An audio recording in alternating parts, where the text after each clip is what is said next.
Welcome back. Just before the break, we were talking about the situation in the 80s, in 70s in East London. See, there were a lot of problems that were faced by the immigrants. The host community was not as cooperative as they would have expected, but life went on. In 1978, Mr. Ansar Ahmedullah, a young man named Al-Tawali was murdered somewhere near Brick Lane. Yeah.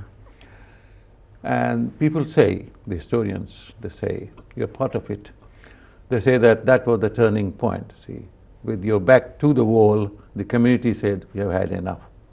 So what happened after that? I understand that the funeral procession, about 7,000, 8,000 persons, they went to Downing Street and they demonstrated. Al-Tawali's hotta, I mean, শুধু একমাত্রই হত্যাই না, there were people killed before and after Al-Tawali. Yeah, yes, immediately, next month. আপনি যেটা ব্রেকে বলছিলেন, ইসাক আলী নামে একজন ভদ্রলোককে এক মাসের মধ্যেই হ্যাকনিতে হত্যা করা হয়। But I think what Al-Tawali's murder, it sent message throughout the community, যে বিশেষ করে আমাদের young people যারা ছিল, they felt that they were not going to take it anymore. Right. They had to fight back to assert their rights as equal citizen of this country. Al-Tawaliকে যেদিন হত্যা করা হয়, it was 4th of May.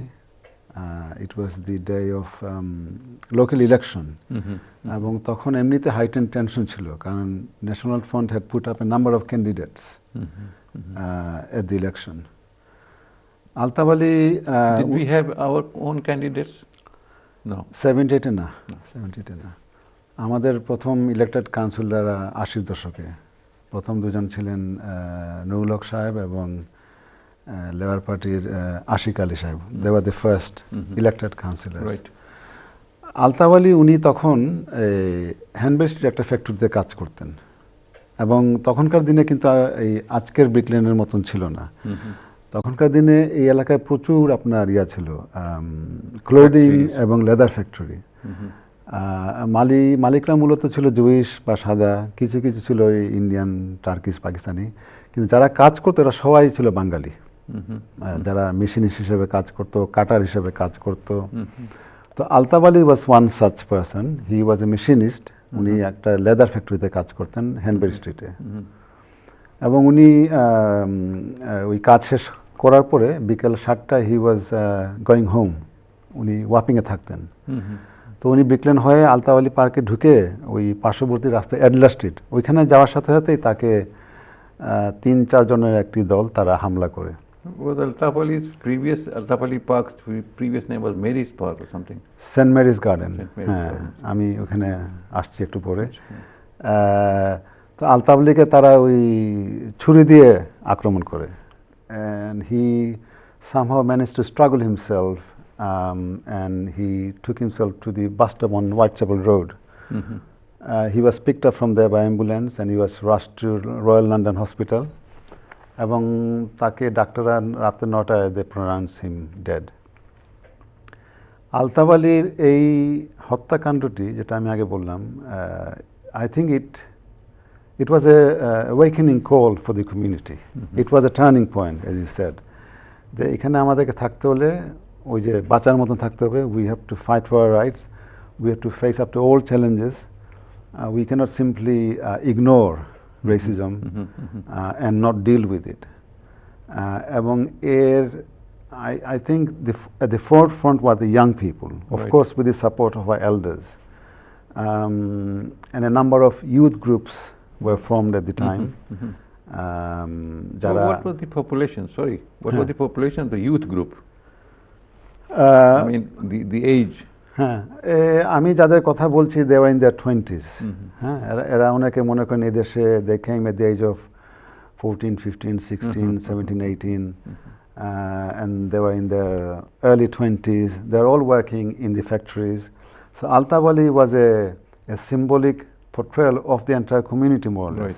He was the single man that was here at the time, এবং তারা ওই যে ওই সেক্টরে কাজ করতো, গার্মেন্টস সেক্টরে। So I think all the people who worked in the factories felt for Altawali, Right. because it could have been them, it could have been Yes, any one of anybody, yeah. us. এই জন্যে I think it has much more of a emotional connection. Right. এবং আপনি যেটা বললেন, ব্রেকে বলছিলেন যে there was a spontaneous protest against this unlawful killing. উনাকে তো মারা হলো 4 তারিখ, মে মাসের 14 তারিখ একটা বিরাট জনসভা হলো আলতাওয়ালি পার্কে, 7,000 বাঙালি। এবং তারা সেই তখন বৃষ্টি পড়ছিল, বৃষ্টির মধ্যে ওই আলতাওয়ালি কফিনের পিছনে মার্চ করে তারা প্রথম গেলেন আপনার হাইড পার্কে, সেখানে সমাবেশ করলেন, প্রতিবাদ সমাবেশ। এবং আসার পথে তারা 10 ডাউনিং স্ট্রিটে এসে স্মারকলিপি দিয়ে তারপরে আবার আলতাওয়ালি পার্কে ব্যাক করলেন। এবং দাবিগুলো ছিল মূলত প্রোটেকশনের এবং জাস্টিসের, আলতাওয়ালি হত্যার বিচারের জন্য। Now, as a result of that campaign and that struggle, I think there are a number of legacies. আলতাওয়ালি পার্কের যে নামকরণ, এটা হয়েছে অনেক পরে। It took 20 years for the council to formally name Altawali Park as Altawali Park. কারণ এই পার্কে না আগে ছিল সেন্ট মেরিস গার্ডেন, ওইখানে অনেক আগে একটা চার্চ ছিল সেন্ট মেরিস ম্যাটফেলন, ওই চার্চের নাম অনুযায়ী ওই পার্কের নাম ছিল সেন্ট মেরিস গার্ডেন। কিন্তু আলতাওয়ালিকে হত্যা করার পরপরই স্থানীয়রা এটাকে আলতাওয়ালি পার্ক ডাকা শুরু করে। But as I said, the council took. But was there any official application made for this, or demand made for this change of name? I'm sure there was, and it would only make sense as paying respect to Altawali. Did this agitation, this protest, throw up some leaders from the community?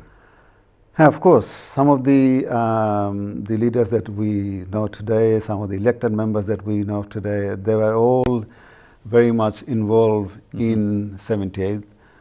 They are very much involved in community activism. Right.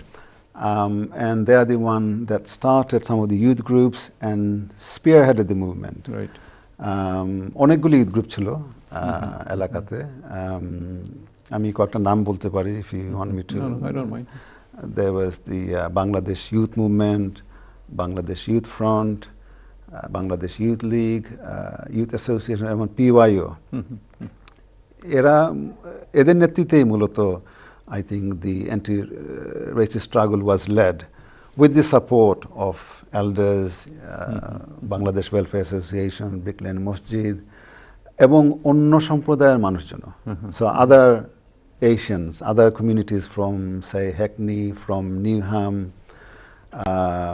Anti-Nazi League, other বর্ণবাদ বিরোধী সংগঠন, they all came together. Right. And it was a collective fight against the racism. evil of racism. Right. এবং Who were these people? Did they come from outside this area, or were they part of this community? যারা the ওই racists? আলতাওয়ালি যারা হত্যা করেছিল, ওরা স্থানীয় ছিল। So there were 3 boys, I understand. 3 boys. One was 16-year-old and 2 were 17-year-old. Yeah, and they were apprehended by the police, and they went through the process of court, and one of them was sentenced, who was the older one. The others were, because they were underage, they could not be sentenced. But I think they were sent to Bostel at the time. And I think they may have served 3 years. Yeah. And they said that there was no purpose. The CGB just did it. As I said, at the time, there was heightened tension, and as far as the whites, the far right, the racists were concerned, we were easy pick, we were easy target. As long as you looked dark, you looked Asian, you were a target. Yes, a typical target. Yeah, I mean, there was no, I'm sure Altawali didn't know them and they didn't know Altawali. Yeah. It was just a random attack that tragically killed Altawali on that fateful evening of 4th of May. Was he on his own, Altawali, or? He was on his own. He was on his own. He was, I think, On his way down Brick Lane, he had done some shopping, food shopping, Yes. and he And met he wanted to cook, and then he wanted to come back to vote. He met one of his friends on Brick Lane who asked him, "Are you not going to vote outside Christchurch School on Brick Lane?" And he said, "Yes, I will. I'm going to go home first, and then I'll come back and I'll vote." Yeah. Unfortunately, he was never to come back. He didn't even reach home. No, just past Brick Lane, Altali Park, and he was brutally murdered.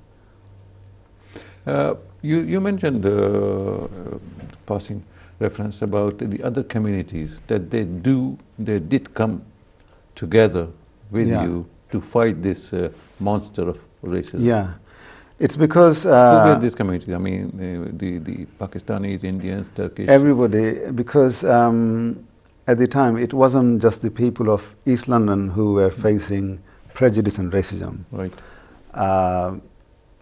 Across the country, black people, Asians, Bengalis were victim of racism. I myself was living in Luton at the time, and we had our fair share of racism, right, and racist attacks from the National Front and skinheads. Skinheads were their youth thugs, basically. So I think in those days, you network and you supported similar causes. So the people who came to support us were people in other areas who are also victims of racism. So we had the Punjabis from Southall, we had Indian and Pakistanis from Neeham, we had the black community from Hackney, we had even had support people from Bradford, Birmingham, and we would do the same. You know, when they were in need, or if they wanted support, or if they were holding an event or a protest rally, then we would go and pledge our support in solidarity. Right. We have come a long way since those days, isn't it? The community in East London. This is also known as mini Bangladesh. Yes. We have a Bangla town. We have about 55 mosques.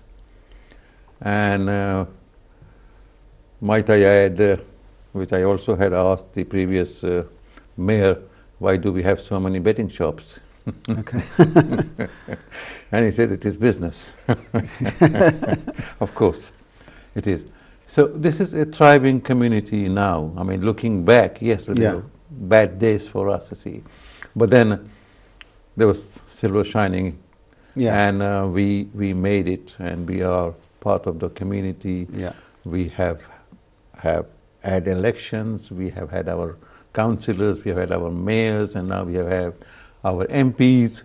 So the community has come of age. We have become, say, mature to understand our problems and handle them in a very mature way.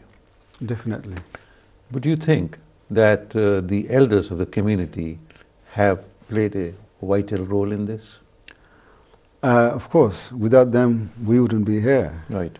And I remember when I first came to East London, it was very much a dark, gloomy place. And you were always frightened. You never knew who would attack you or when they would attack you. It was almost like living in a siege kind of situation. And I remember we only moved into areas we felt safe. There were areas where you would not dare go. No-go zone.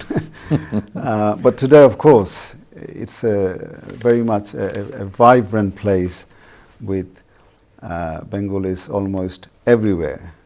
And as you said, the community has, of course, come of age. In fact, I would say we are now in its third, fourth generation. And the community is very much assertive, confident, settled community. It's no longer a migrant community. It's now British Bengali community. And as you said, it has definitely come of age, and it's very much confident and part of the mainstream. It's no longer in its insular form. This is not a ghetto anymore. Some parts are ghetto, but you know, people are moving out, venturing out, and doing well for themselves. And a lot of people, as you said, they do well. You see, a lot of people have done very well, and they have moved out of this area. Yeah, that's natural. People go up. Well, I guess if you're looking for, bigger house, perhaps with a garden, with a parking space, and if you're looking for good environment, if you're looking to send your kids to decent school, then you will move out. And it's happened with the previous community who were here before us. For example, the Jewish community, as they were here before we moved into Brick Lane. And as they acquired wealth, they also gradually moved towards North London and East. Well, it's time for us to move to the next segment, so we take a break. Okay. Don't go away. We'll be back soon after this very short break.